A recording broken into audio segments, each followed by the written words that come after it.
नांदगाव तालुक्यातील संवेदनशील गाव म्हणून जे ओळखलं जातं म्हणजेच बोलताना बीट हवालदाराच्या हद्दीमध्ये खुलेआम गोवंश जनावरं भरून जात होती।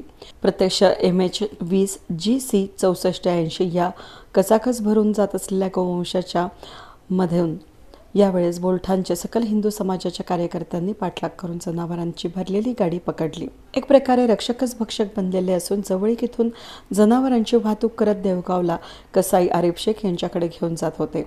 दलाल नानासाहेब बागुल यांनी जेऊर येथून वाहन चालक अमोल साबळे हा जेऊर येथे राहणारा असून जिल्हा संभाजीनगर येथील सांगितलेला असून हा गुन्हा रजिस्टर करण्यात आला आहे।